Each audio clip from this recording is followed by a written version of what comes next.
All right, so there's just one last thing left to do. If we were baking a cake, we would need to tidy up and wash everything and make sure that we're leaving the place as brand spanking clean as we found it.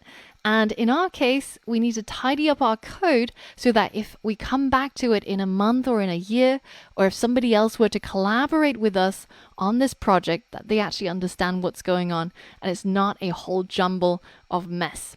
So the first thing that we should try to eliminate are places where we have a lot of hard coding. So one of the most obvious ones is this count number here. Because why would it be? Because say if in the future we decided to upgrade our Twitter API membership to their Premier or Enterprise versions and we start paying them so that we can get more tweets back in the same query, say 1,000 tweets or 10,000 tweets, then we don't want to be digging through this count and also here in the for loop, changing it or forgetting to change it, which is even worse because we'll end up with bugs that we don't know the reason for. So let's make sure that we change this into a constant up here so that when we decide to update that, we can easily find it. So let's call it something like tweet count, and let's set it to 100. And we can replace it now over here and also inside our for loop. All right, so that's one thing checked off, removing some hard coding. Now, the next thing that we need to do is to make some methods and split up the functionality of our code so that it's not all inside our IB action, because having this large a chunk of code, and especially if we're going to add to it, is not great when it comes to debugging. So let's go ahead and move some of this code into some distinct functions.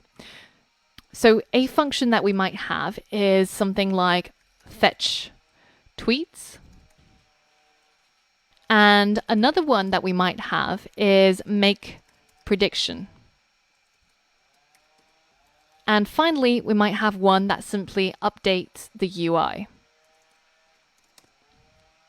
So that in the future, if we were to have any problems with fetching tweets, for example, we weren't getting any tweets back from Twitter, then we would know to look inside here and look for the method that fetches our tweets. And if we had problems with making the prediction, then equally we could navigate to this method. And this just makes our code so much more manageable and a lot more modular. So let's move the part that fetches our tweets, which currently is kind of all entangled with the predictions. So I'm going to take everything inside our IB action here, and I'm just going to cut it. And I'm going to paste it into our function fetch tweets. Now, be sure to remember to actually call fetch tweets so that when the user presses the predict button, it actually goes to this function. Now, inside this function, the parts that make the prediction, I'm going to take away and put it into the make prediction function. So I'm going to take this entire do catch block, so everything that's involved in making the prediction, and place it inside the function that is our make prediction function. So now our fetch tweets function only has enough functionality to search Twitter and make the request to fetch tweets from the Twitter API. And in our make prediction function, we're able to do all of the rest, which needs further splitting up. But before we do that, we have one problem where it says use of unresolved identifier tweets. And that's because when that code was over here, we had our tweets right up here, which we appended to inside our for loop. But now what we have to do is we need to call our make prediction here, and so that it triggers this method. And we're going to pass in this tweet array. So this make prediction is going to take a single parameter, and I'm going to call it with tweets. So this is going to be of type tweet sentiment classifier input array. And when we call the method, we're going to use the external parameter, and inside the function, we're still going to use the same parameter called tweets. So that gets put over here.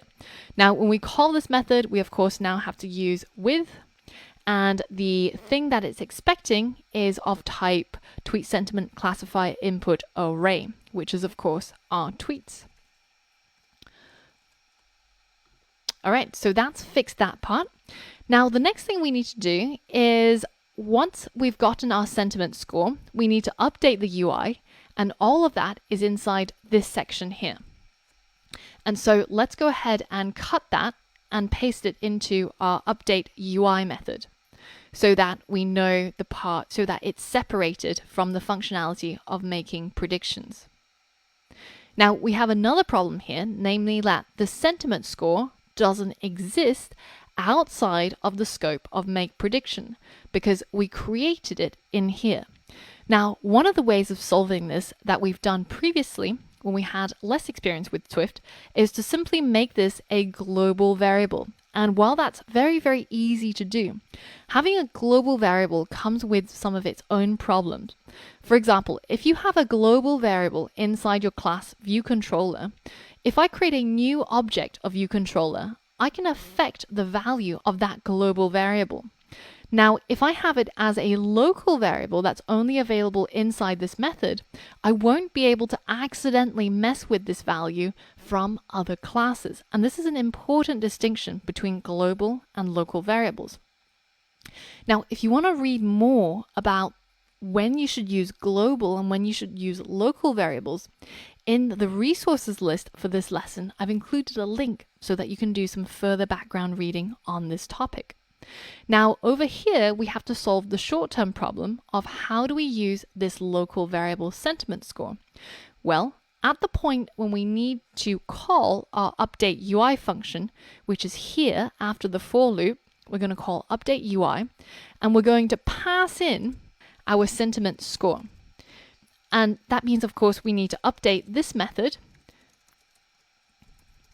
so that it takes a sentiment score as an integer, and our errors should now go away because we are calling the method update UI, passing in the latest sentiment score that's tallied up from all 100 tweets, and then that gets passed into this method and gets used in the if statement. Now we just have one error left, which is that make predictions is a method call that we're making inside a closure.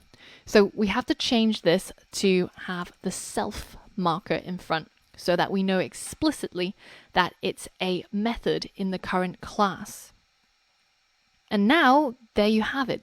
Here's our refactored code, eliminating global variables, eliminating any hard coding, and splitting off our functionality into distinct modules that making our code much easier to maintain and to understand when we come back to it or when we collaborate with other people. So, of course, there are further ways of simplifying or shortening the code, but there's always a sweet spot between clarity of code and the length of code. So personally, I feel like this is acceptable, but if you wish to do further refactoring, then feel free to keep going. Or if you want to add more features to this app and make it even more interesting using your imagination, then I really look forward to all of your creations and seeing them in the Q&A section. Be sure to show off anything fantastic that you've come up with. So that's all from me for this module. I hope to see you in the next module where I'll be back with more projects and more challenges. So see you there.